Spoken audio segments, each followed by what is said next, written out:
Halo, selamat malam. Assalamualaikum warahmatullahi wabarakatuh.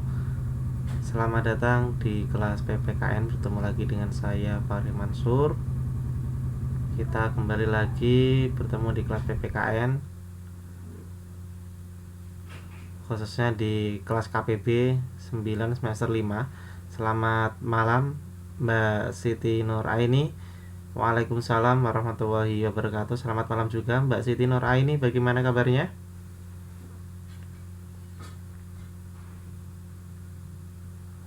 Halo, Mbak Siti Nur Aini. Suara saya bagaimana? Terdengar jelas sampai sana?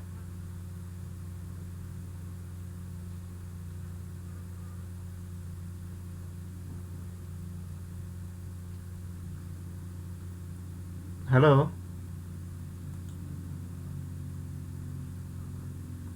Mbak Siti Nur Aini. Selamat malam.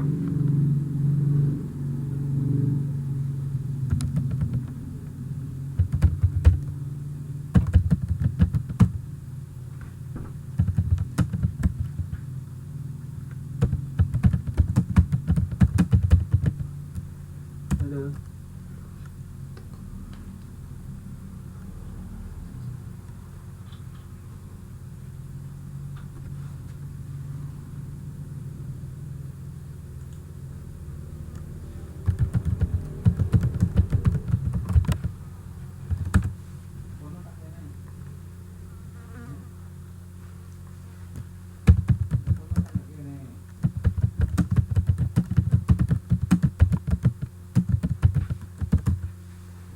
Halo, Mbak Siti Nur Aini. Bisa dengar suara saya? Ya, Mbak Siti bisa dengar suara saya? Nanti saya coba mikrofonnya saya aktifkan. Oke, bisa ya. Gimana di sana, terdengar jelas atau mungkin putus-putus?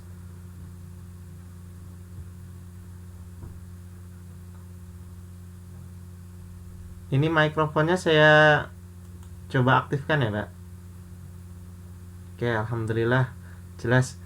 Ini yang baru masuk kelas baru Mbak Siti Nora ini. Saya masih menunggu teman-teman yang lain.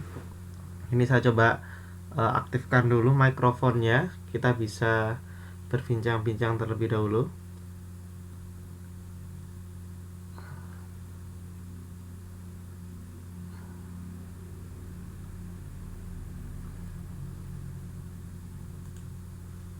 Halo.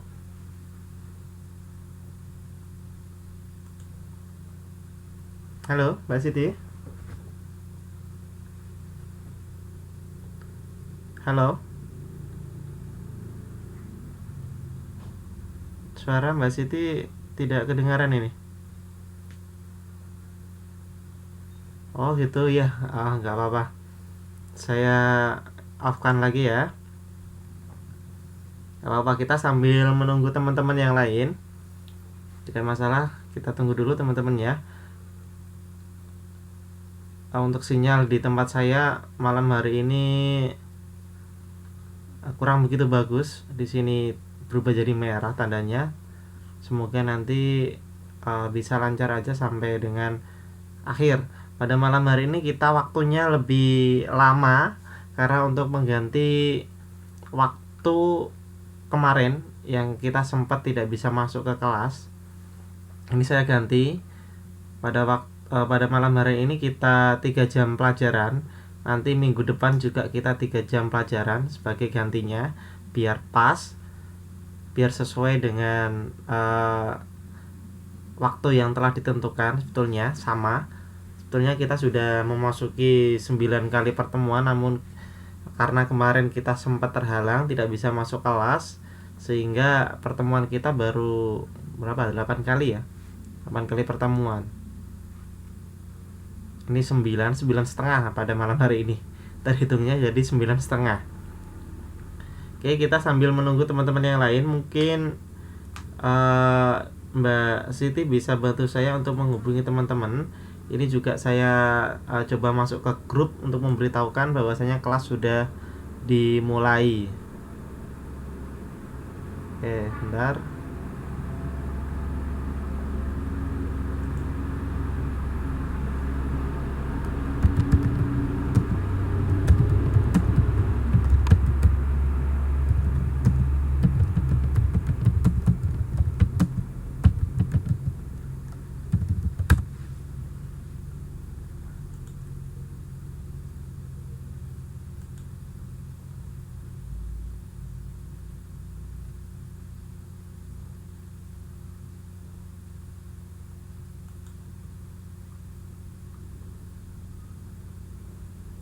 Ya, kita sambil tunggu teman-temannya aja, tidak masalah. Masih pada sibuk ya. Oke, tapi gak apa-apa karena malam hari ini waktu kita cukup panjang, 1,5 jam. Semoga nanti materinya, karena kita masih ketemu kurang lebih itu masih ada 4 kali pertemuan lagi ya.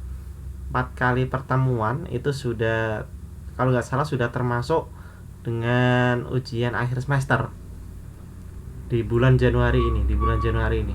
Kita masih punya kesempatan beberapa kali pertemuan lagi, tidak masalah.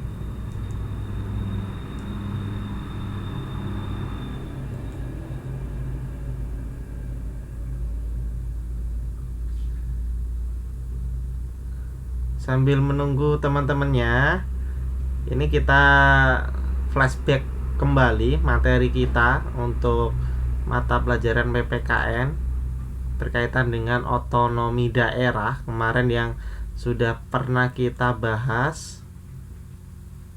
Ya, ini sudah kita bahas kemarin sampai sini. Ini adalah asas dan prinsip-prinsip ya pemerintahan. Ini ada skemanya ya dalam pelaksanaan pemerintahan daerah. Ini ada skemanya Mbak Siti Nuraini khususnya, karena memang di kelas ini baru 1 orang bisa menyimak. Ini skemanya kemarin sudah saya pernah tampilkan. Ya, ini sudah pernah saya tampilkan. Kita flashback sedikit aja, nggak masalah. Kemudian nanti kita masuk ke materi-materi yang berikutnya. Karena materi ini sebetulnya mudah sekali. Materi PPKN ini sangat mudah sekali. Memang yang diperlukan adalah membaca berkali-kali ya, diulang-ulang aja dalam konsep pemahaman ini. Nah, ini kita bisa lihat ini asas dan prinsip-prinsip dari pemerintahan. Ini skema kepemerintahan daerah seperti ini ya kan.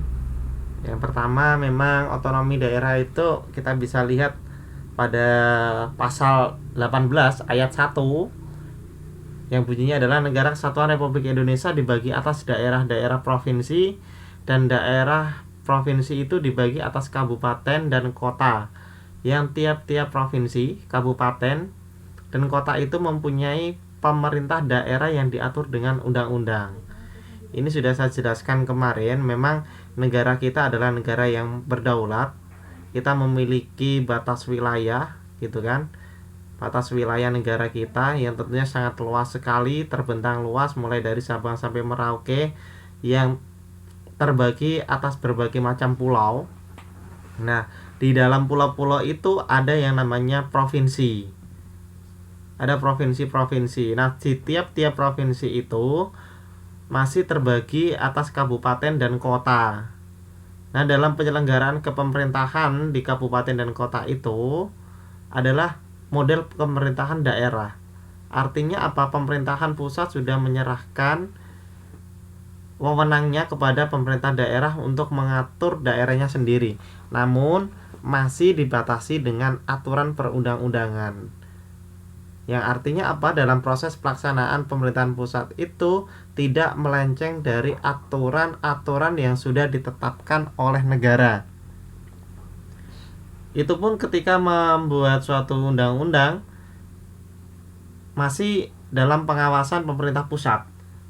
Karena ketika ada peraturan-peraturan yang sifatnya itu melenceng, itu nanti bisa dibatalkan ya, bisa dibatalkan oleh pemerintah pusat dan tidak boleh diberlakukan di sana. Nah, di dalam kepemerintahan ini ada 2 ya kan. Jadi nanti ada yang namanya, kalau itu mulai dari provinsi, kemudian kabupaten, ada kota gitu kan, yang dipimpin oleh gubernur, bupati, wali kota. Itu semuanya pemilihannya dilakukan secara demokratis, atau dalam artian dipilih oleh rakyat secara langsung. Itu sudah tertuang pada pasal 18 ayat 4 amandemen yang kedua. Itu mungkin dari Mbak Siti, karena di sini baru Mbak Siti yang masuk ya. Kita masih menunggu teman-teman yang lain, tapi ya sambil jalan aja. Nanti insya Allah juga masuk ke dalam kelas. Mungkin nanti saya bisa ulang sedikit lagi ketika ada temannya yang udah masuk. Kemudian itu nanti dipilih secara demokratis, pemilihan gubernur, bupati, dan wali kota itu. Artinya demokratis itu dia dipilih oleh rakyat secara langsung. Itu sudah tertuang dalam pasal 18 ayat 4 amandemen yang kedua. Artinya udah perbaruan yang kedua kalinya. Kemudian di sana juga ada yang namanya wakil rakyat tingkat daerah, yang biasanya kita sebut itu sebagai DPRD, Dewan Perwakilan Rakyat Daerah, yang menampung aspirasi-aspirasi di daerah tersebut. Anggota dari DPRD ini juga dipilih melalui pemilu secara demokratis. Ini tertuang pada pasal 18 ayat 3 amandemen yang kedua. Ya. Jadi di pemerintahan daerah itu memang ada yang namanya kepala daerah. Kepala daerah ini memimpin daerah tersebut yang mengatur, mengelola wilayah-wilayah daerahnya tersendiri gitu ya. Per masing-masing daerah, per masing-masing wilayah pasti memiliki yang namanya kepala kepemerintahan. Juga tidak lupa selain pemerintahan, kepala kepemerintahan juga memiliki wakil rakyat. Ya, wakil rakyat tingkatnya adalah tingkat daerah.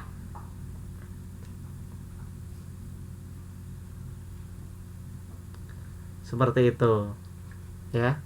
Kemudian otonomi daerah itu dilakukan oleh pemerintah pusat, yang dia memiliki fungsi adalah mengatur dan mengurus sendiri urusan pemerintah menurut asas otonomi dan tugas pembantuan.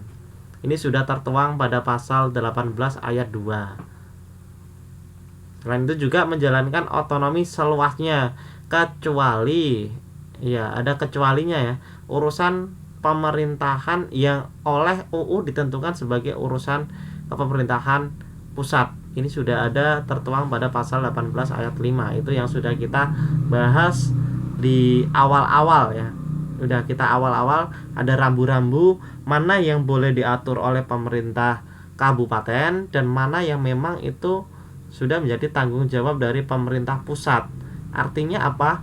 Tidak diperkenankan untuk pemerintah daerah melaksanakan itu, pengaturan terhadap apa yang sudah ditetapkan dalam undang-undang, karena itu sudah miliknya pemerintah pusat, tidak boleh diatur oleh pemerintah daerah. Itu yang perlu dipahami dari skemanya.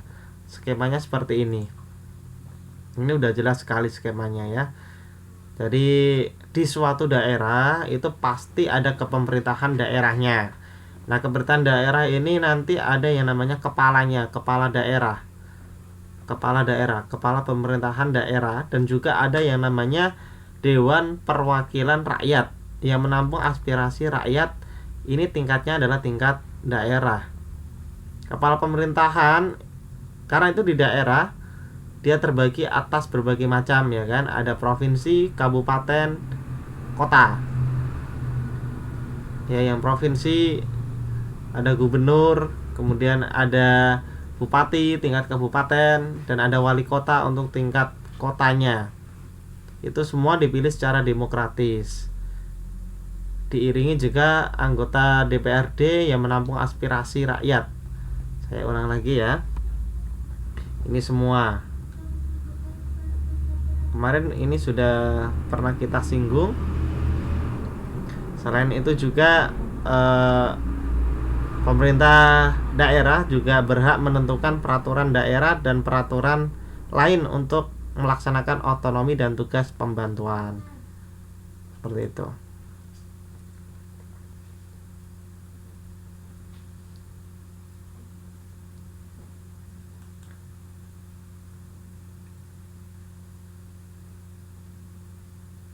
Ya, dari bagian di atas mengatur tentang pemerintah daerah yang diatur dalam Undang-Undang Dasar 1945 pasal 18 tentunya ya. dan dapat kita sarikan. Nah, ini adalah intisarinya dari bagan tersebut. Nah, intisari yang pertama yaitu adanya pembagian daerah otonom yang bersifat berjenjang provinsi, kabupaten, ataupun kota. Jadi seluruh negara ini, negara Indonesia khususnya, seluruh wilayahnya ini pasti terbagi atas provinsi, kabupaten, dan kota. Artinya seperti itu. Pasti ada yang namanya provinsi, ya, sampai tersebar. Ada sejarahnya dulu ya, ada sejarahnya perpecahan provinsi sampai dengan menjadi 33 provinsi. Seperti itu. Nah, di bawah provinsi ini dia masih memiliki anak, ya kan? Anaknya adalah kabupaten. Kabupaten. Kemudian di bawah kabupaten ataupun kota itu juga masih memiliki anak, yaitu tingkat kecamatan. Tingkat kecamatan itu juga dia bisa diturunkan lagi menjadi tingkat desa. Nah, itu. Nah, setiap komponen-komponen tersebut pasti memiliki yang namanya pemimpin. Ya, memiliki yang namanya kepemerintahan. Itu yang perlu dipahami. Selamat malam, Mas Didit. Halo, Mas Didit, selamat malam.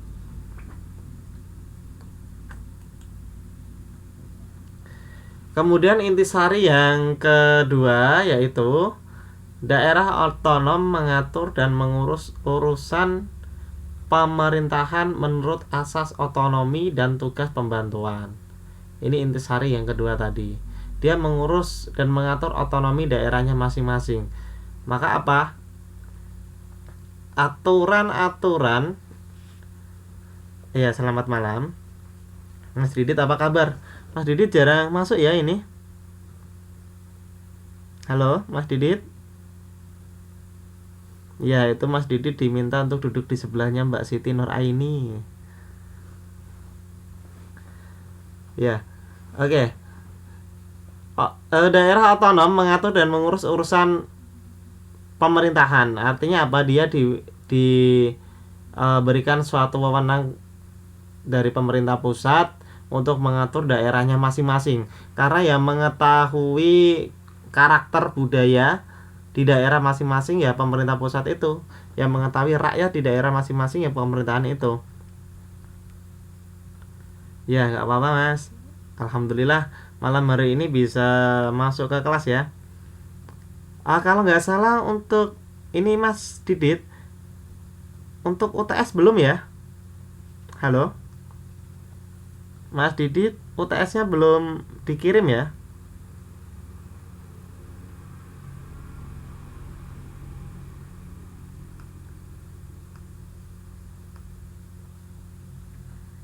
Halo, Mas Didi.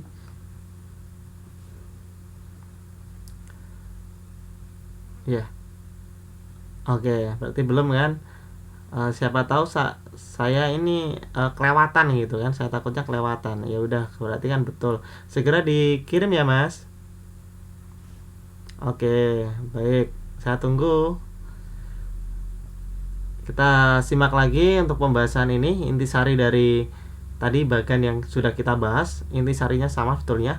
Kemudian secara eksplisit tidak disinggung mengenai asas dikonsentrasi gitu kan, ada yang namanya asas dikonsentrasinya. Oke. Kemudian poin yang keempat, pemerintah daerah otonom memiliki DPRD. Nah, memiliki Dewan Perwakilan Daerah yang menampung aspirasi-aspirasinya dan anggotanya ini dipilih secara demokratis. Itu tadi udah saya jelaskan, dipilih oleh rakyat secara langsung.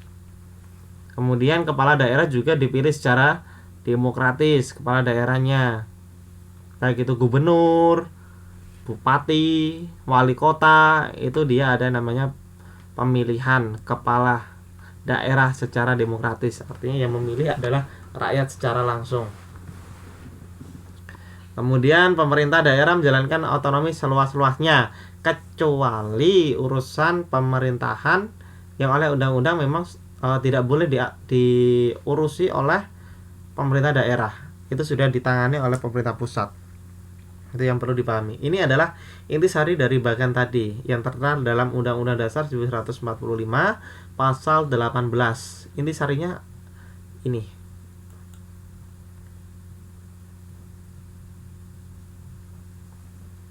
Selamat malam Mbak Fitri. Apa kabar? Halo Mbak Fitri. Selamat mengikuti kelas.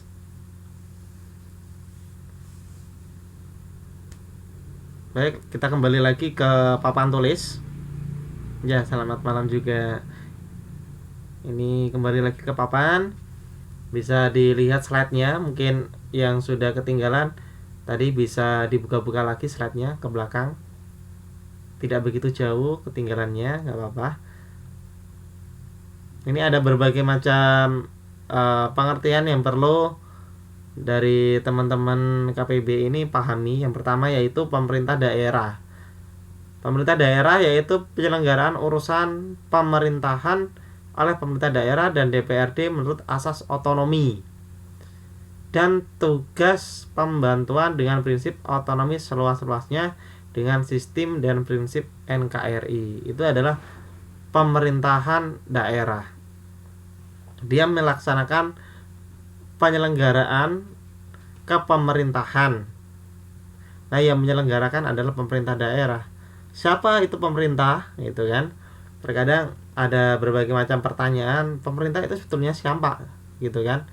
Pemerintah itu kalau di pusat ya presiden beserta kabinet-kabinetnya, kabinet kerjanya, itu namanya adalah pemerintah. Kalau sudah masuk ke turun ke bawah ke pemerintahan daerah, contohnya masuk ke provinsi, berarti ya gubernur dan perangkat-perangkatnya itu adalah pemerintah. Kalau udah masuk ke kabupaten ya berarti bupati dan perangkat-perangkatnya itu merupakan pemerintah level kabupaten dan seterusnya. Kemudian ada istilah otonomi daerah. Kalau tadi pemerintah daerah, sekarang yang berikutnya yaitu otonomi daerah. Yang namanya juga otonom itu kan, hak wewenang ya. Hak wewenang dan kewajiban daerah otonom untuk mengatur dan mengurusi sendiri urusan pemerintahan dan kepentingan masyarakat setempat sesuai dengan peraturan perundang-undangan.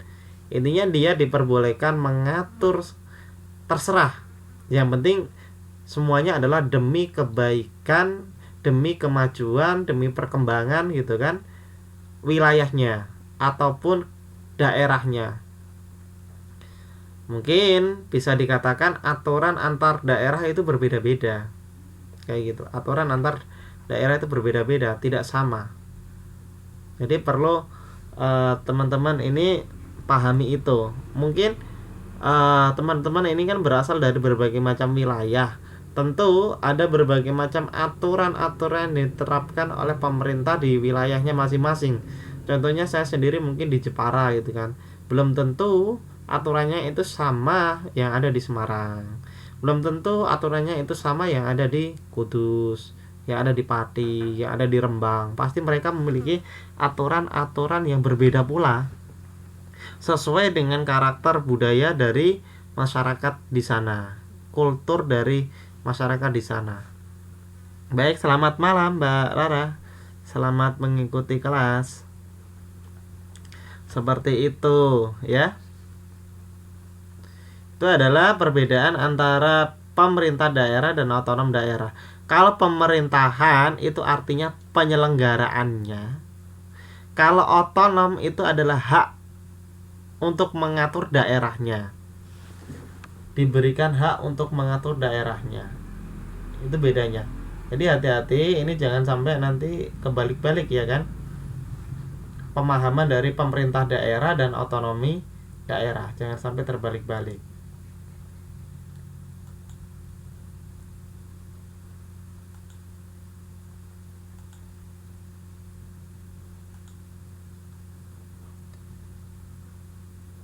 Ya, kita masuk yang berikutnya.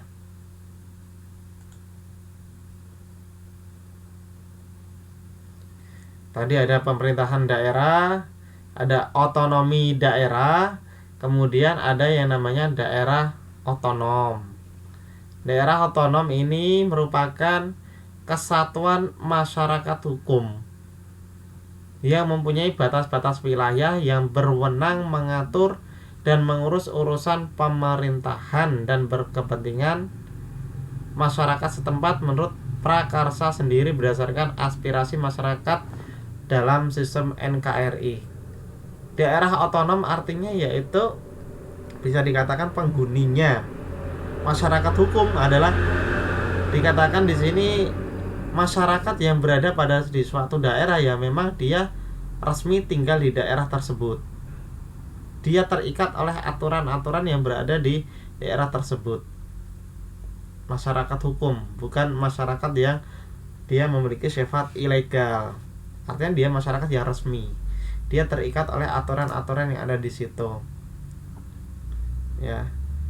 Tentu saja masyarakat hukum ini dia memiliki batas-batas wilayah tertentu. Contoh aja ada masyarakat yang di daerah perbatasan itu kan.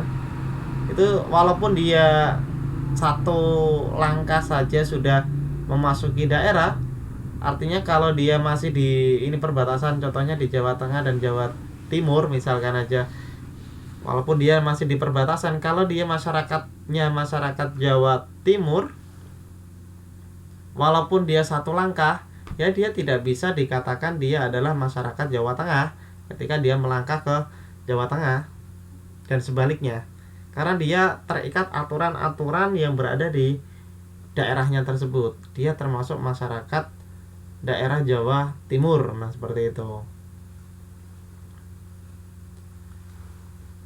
Itu merupakan daerah otonom. Daerah otonom.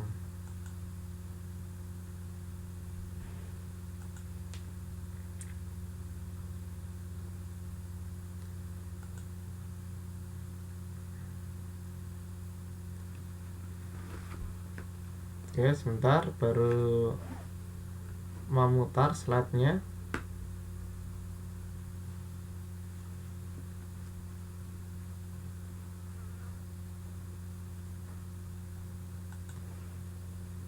Oke, baru berganti slide.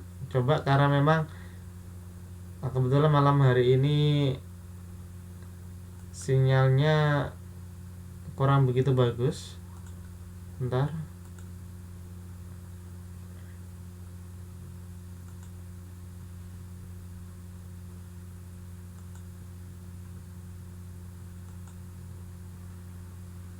Yang berikutnya ini adalah merupakan asas otonomi, namun ini masih belum bisa membuka ini ya.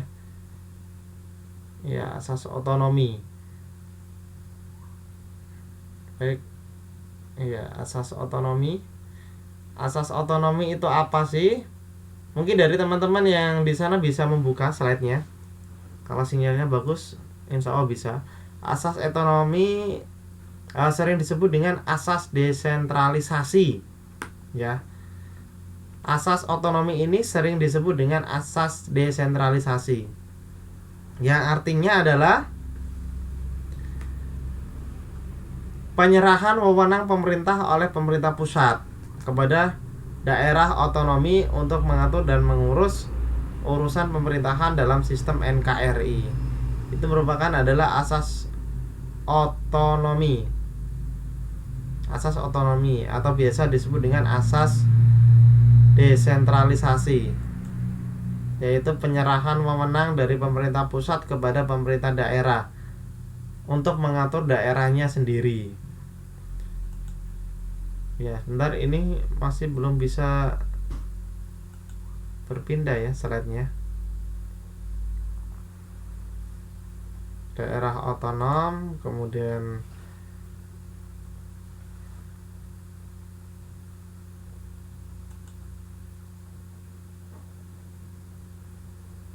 oke, ini bisa masuk. Untuk teman-teman yang ada di sini, slide-nya bisa dibuka ya, bisa dilihat jelas. Halo, Mbak Siti, Mas Didit, Barara. Halo?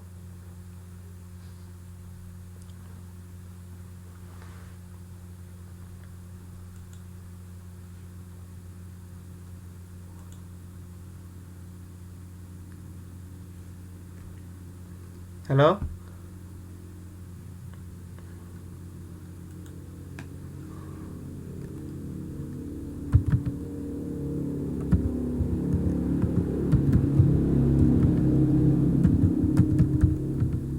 Suaranya bisa terdengar?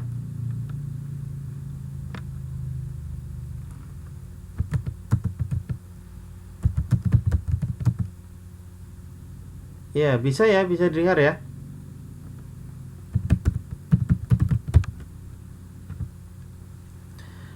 Oke, tadi adalah asas otonom. Yang asas otonom sudah ya. Kita masuk ke slide yang berikutnya. Ini baru proses. Baik. Asas otonom. Asas otonom, saya ulangi lagi. Asas otonom ini biasanya sering disebut dengan asas desentralisasi. Yang dimaksud dengan asas desentralisasi itu yang bagaimana? Asas desentralisasi merupakan suatu penyerahan wewenang dari pemerintahan pusat kepada pemerintahan daerah otonomi untuk mengatur dan mengurus urusan pemerintahan dalam sistem NKRI. Dia diberikan suatu wewenang untuk mengatur daerahnya sendiri gitu ya. Namun tetap terbatas dengan peraturan perundang-undangan. Halo?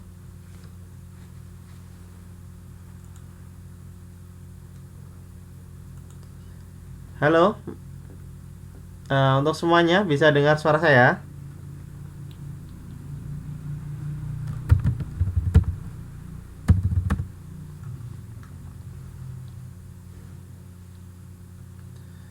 Ini saya mencoba untuk masuk ke slide yang berikutnya, namun masih berputar-putar, belum bisa masuk ini.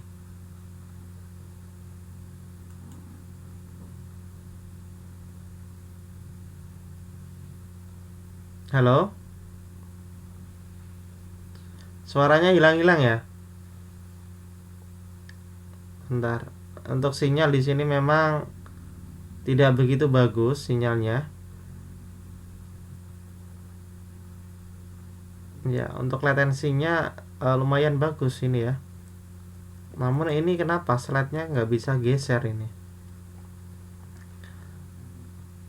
Bentar. Saya balik lagi coba.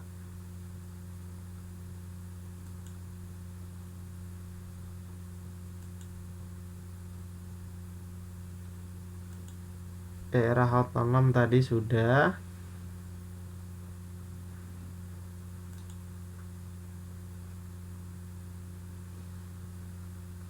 Oke. Ini untuk asas desentralisasinya sudah ya. Asas desentralisasi saya katakan tadi yaitu penyerahan wewenang dari pemerintah pusat kepada pemerintah otonomi daerah untuk mengatur dan mengurus urusan pemerintah dalam sistem NKRI. Dia mengatur urusan sendiri di daerahnya sesuai dengan karakter yang ada di daerahnya masing-masing. Ya, ini sudah bisa masuk. Ya, halo. Yang berikutnya yaitu kita bisa melihat prinsip penyelenggaraan pemerintahan daerah. Itu kita bisa lihat sebagai berikut. Yang pertama yaitu digunakannya asas desentralisasi, kemudian ada dekonsentrasi dan tugas pembantuan. Kemudian ada penyelenggaraan asas desentralisasi secara utuh dan bulat yang dilaksanakan di daerah kabupaten dan di daerah kota. Kemudian yang ketiga yaitu asas tugas pembantuan yang dapat dilaksanakan di daerah provinsi, kabupaten, kota, bahkan sampai dengan di level desa. Jadi ini adalah prinsip penyelenggaraan pemerintahan daerah. Merupakan prinsip-prinsipnya seperti ini dia.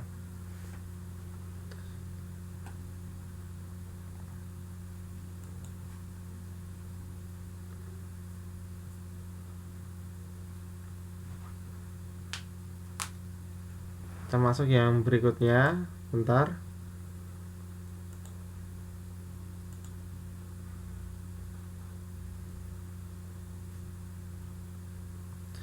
Yang berikutnya yaitu kita akan membahas berkaitan dengan kewenangan daerah dalam pelaksanaan otonomi daerah. Ya, berkaitan dengan kewenangannya. Ini agak lambat. Memang jaringan internetnya kurang begitu bagus. Ini coba saya ke belakang lagi. Kemudian saya masuk ke depan, semoga aja bisa.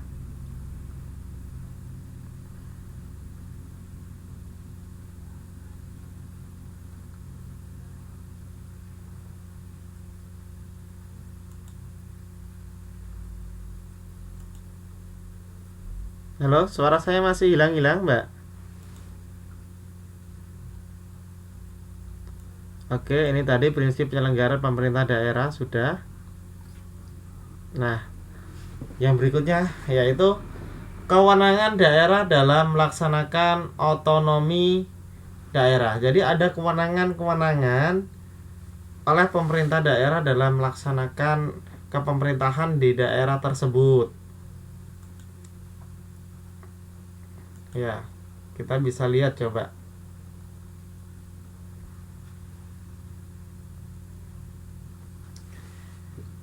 Ini teman-teman bisa melihat dalam Undang-Undang Dasar Negara Indonesia tahun 1945 di pasal 8A ayat 1 dan pasal 18A pasal 2 ditegaskan bahwa masing-masing pemerintahan tersebut memiliki hubungan yang bersifat hierarkis. Ya.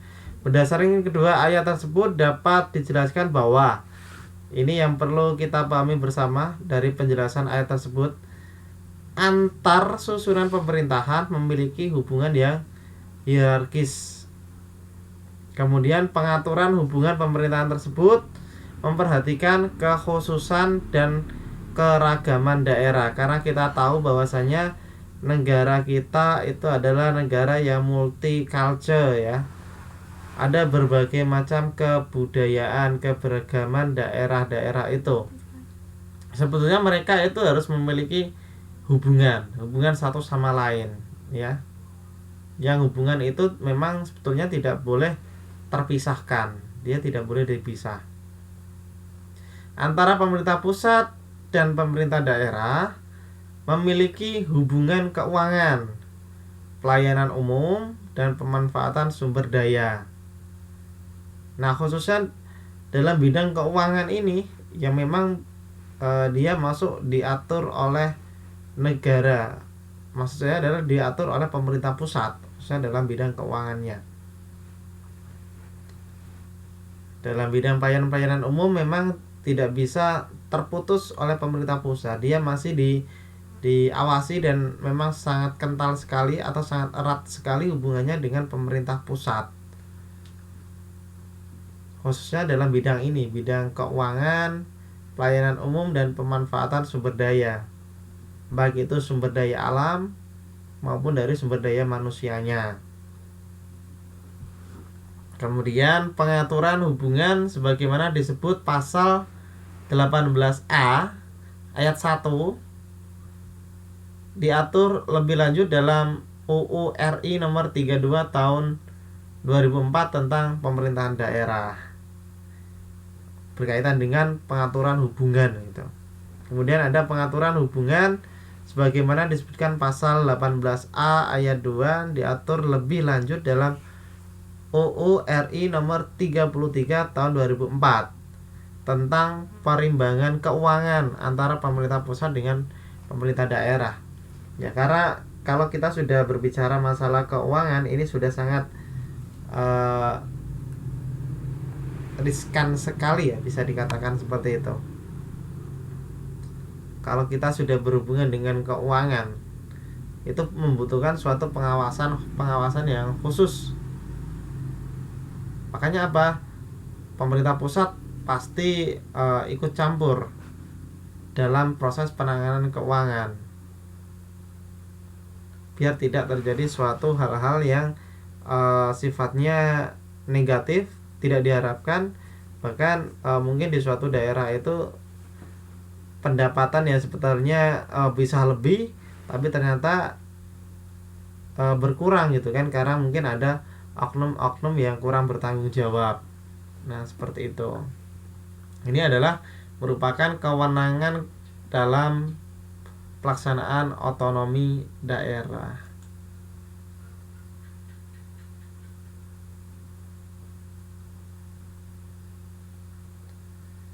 Kewenangan provinsi ini diatur dalam pasal 13 Undang-Undang Nomor 32 Tahun 2004.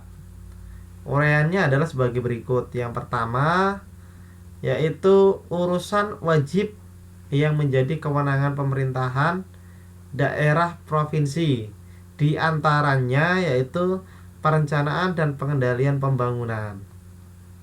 Nah, ini diberikan suatu wewenang dari pemerintah pusat terhadap pemerintah provinsi. Jadi pemerintah provinsi ini memiliki wewenang untuk merencanakan dan mengendalikan pembangunan. Bahkan sampai dengan tata kotanya di suatu daerah itu diberikan wewenang terhadap kepemerintahan provinsi untuk mengatur daerahnya tersebut. Misal tata kota aja dalam pembangunan itu kan ada aturan. Contoh kalau seperti di Jogja gitu kan, di Jogja, di daerah Bantul mungkin ada larangan bahwasanya dilarang untuk membuat rumah tingkat yang melebihi dari 3 atau 4 lantai gitu kan.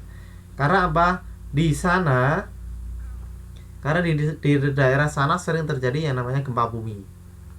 Halo?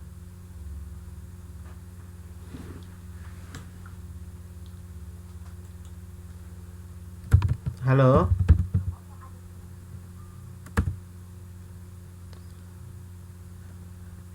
Halo, suara saya bisa terdengar?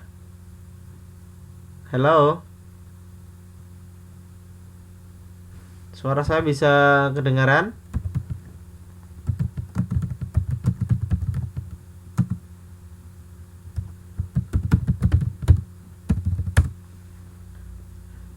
Halo? Mbak Siti, Mas Didit, Mbak Airin, halo? Mbak Fitri, halo? Suara saya sudah bisa terdengar belum ini?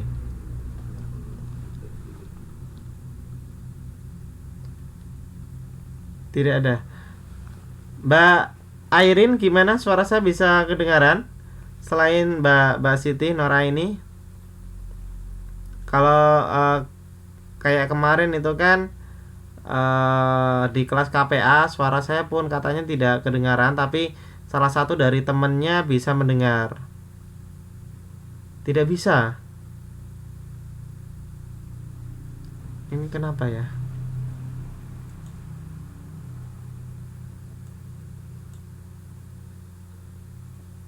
Outputnya kosong. Bentar.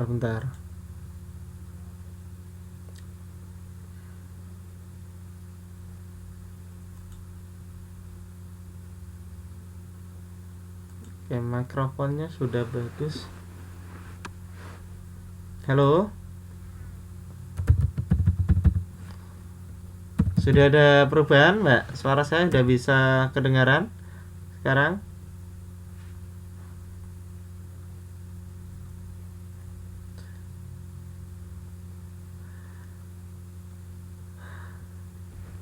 Ya? Mbak Irin gimana? Suara saya sudah bisa kedengaran, Mbak?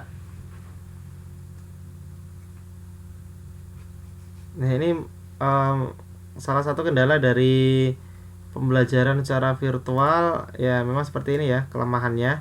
Ketika salah satu jaringan internetnya kurang begitu bagus, maka mungkin suaranya juga tidak sampai gitu ya, terjadi putus-putus suaranya. Halo, mungkin bisa menyimak dan nanti bisa memutar videonya setelah pembelajaran ini.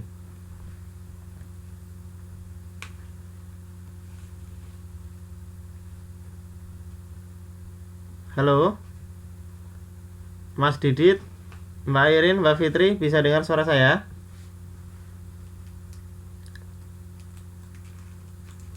Mbak Siti,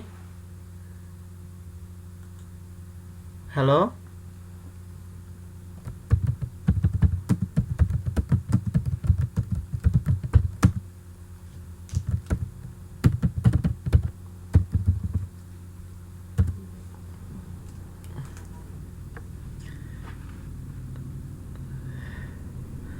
Kepemerintahan provinsi ini memiliki kewenangan untuk merencanakan dan mengendalikan pembangunan. Saya contohkan tadi, di masing-masing daerah memiliki aturan yang berbeda-beda dalam proses perencanaan dan pengendalian bangunan.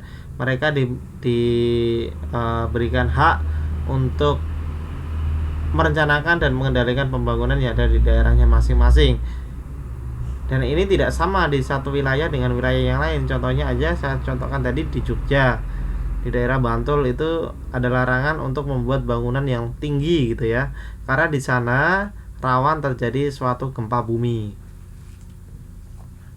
Kemudian tata letaknya, kemudian jalan raya itu nanti juga sudah bisa diatur oleh pemerintah daerah tersebut. Kemudian yang berikutnya adalah penyediaan sarana dan prasarana umum, mulai dari transportasi umum itu pun diserahkan kepada pemerintah daerah.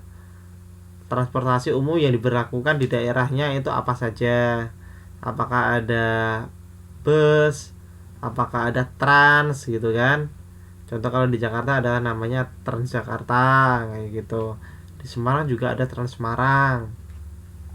Kemudian mobil-mobil yang lain, mobil-mobil angkutan umum yang lain itu yang diperbolehkan apa saja. Angkutan apa yang diperbolehkan itu apa saja. Kemudian dari kendaraan laut, kemudian dari kendaraan udara juga ada aturan-aturan yang dikendalikan oleh pemerintah daerah. Kemudian yang berikutnya yaitu di bidang kesehatan. Dalam bidang kesehatan juga diberikan wewenang untuk mengatur dalam bidang kesehatan, baik itu dalam pemilihan dokternya, kemudian ada berkaitan dengan bentuk dari rumah sakitnya itu harus seperti apa, kriteria-kriteria dari tenaga medisnya itu seperti apa. Nah, itu juga diberikan wewenangnya terhadap kepemerintahan provinsi. Diberikan wewenang untuk mengatur di bidang kesehatan. Program-program di bidang kesehatan setiap bulan, setiap 3 bulan sekali, setiap tahunnya itu bagaimana, itu diberikan wewenang kepada provinsi.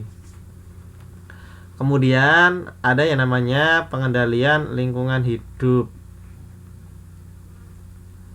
Oke, mohon maaf ini terjadi lost connection.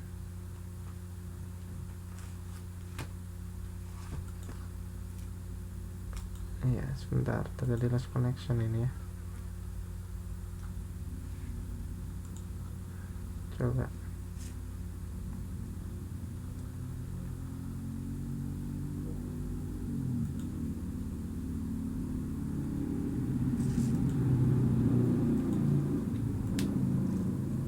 Oke, mohon maaf teman-teman, ini terjadi lost connection di tempat saya.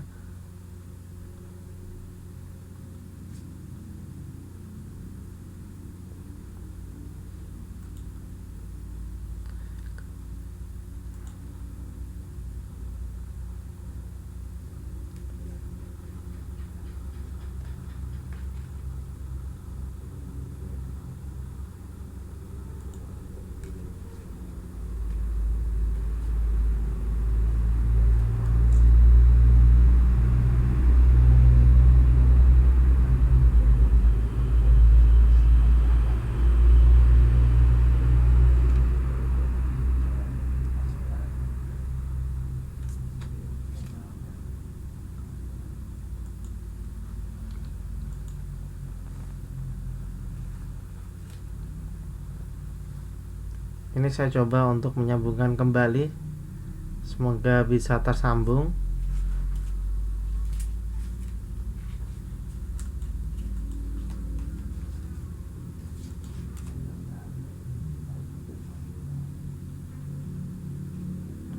Lagi-lagi terjadi lost connection di daerah saya ini.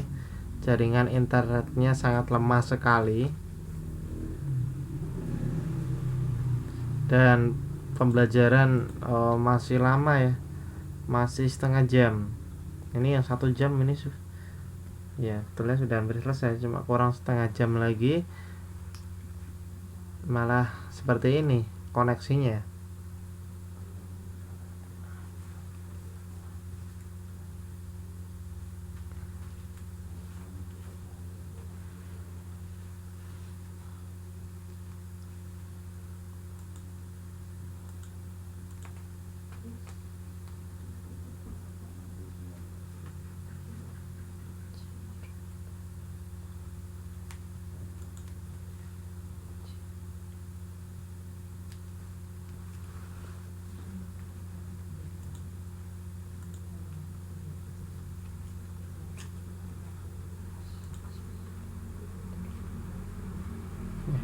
Jaringannya sangat lemah sekali ini.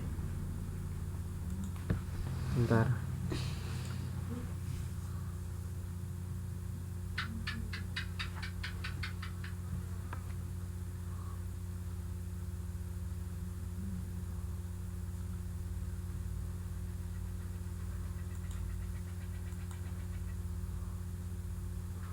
Ini masih belum bisa menyambung.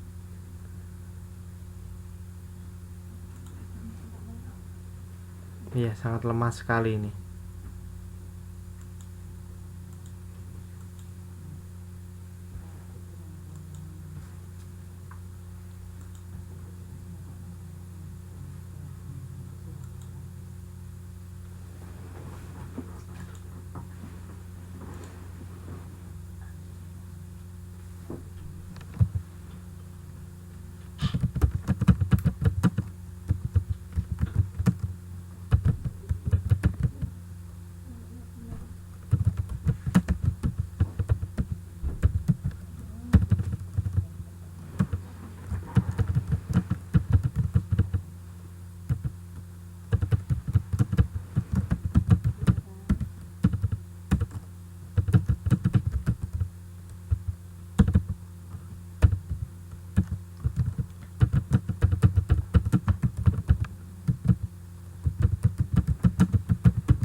Masih berusaha untuk menyambungkan kembali koneksi. Ya, ini sudah mulai naik koneksinya. Semoga bisa terhubung kembali.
Baik, ini kelas yang seharusnya 1,5 jam atau 3 jam pelajaran, berhubung jaringan koneksinya ini susah sekali untuk disambungkan sekali karena sangat lemah untuk jaringan pada malam hari ini.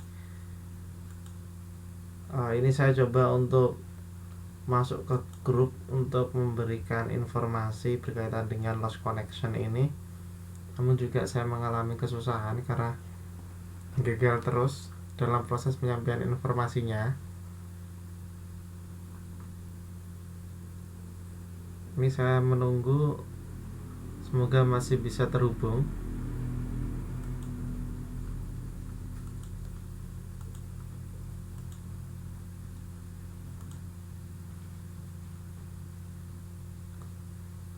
Jika tidak bisa terhubung, berarti kelas ini tidak jadi 2 jam, tidak jadi 3 jam pelajaran, tapi tetap di 2 jam pelajaran.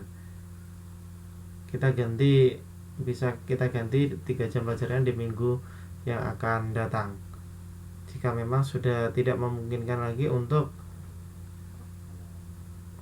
terhubung kembali. Ini saya masih tetap menunggu, semoga masih bisa menyambung.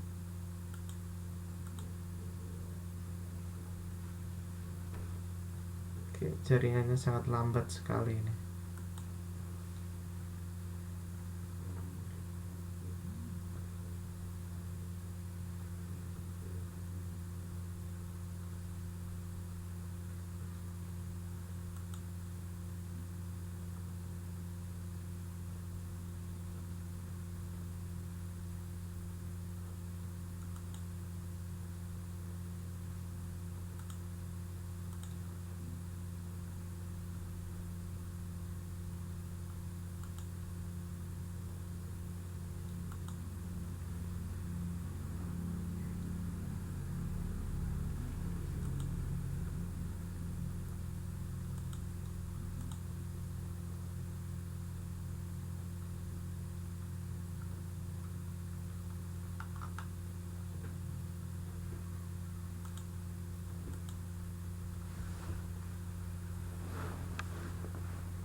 Sudah saya tunggu, ternyata susah sekali untuk terhubung kembali. Jadi sebelumnya saya mohon maaf kepada kelas 9 semester 5 ini karena tidak bisa menyelesaikan materi ini sesuai dengan waktu yang sudah saya buat, yaitu 3 jam pelajaran. Namun baru sampai 2 jam pelajaran sudah terjadi lost connection ini, dan nampaknya memang jaringan sangat lemah sekali, tidak bisa masuk kembali ke dalam kelas. Oleh karena itu, pada kesempatan malam hari ini kita ketemu di 2 jam pelajaran saja, dan semoga di pertemuan nanti yang akan datang kita bisa masuk 3 jam pelajaran, dan semoga internetnya juga lancar, tidak seperti ini. Padahal ini kemarin juga lancar di kelas yang lain itu ya, tapi setiap masuk di kelas 11 ini kok selalu terjadi hal-hal seperti ini. Semoga nanti ke depan bisa lebih baik, seperti itu yang kita harapkan bersama. Oke, terima kasih atas partisipasinya. Kita ketemu lagi minggu depan. Semoga ilmunya pada kesempatan malam hari ini bermanfaat, walaupun belum waktunya, sudah kita akhiri. Semoga bermanfaat buat teman-teman ilmunya, walaupun sedikit. Dari saya cukup. Terima kasih atas partisipasinya. Saya akhiri. Assalamualaikum warahmatullahi wabarakatuh.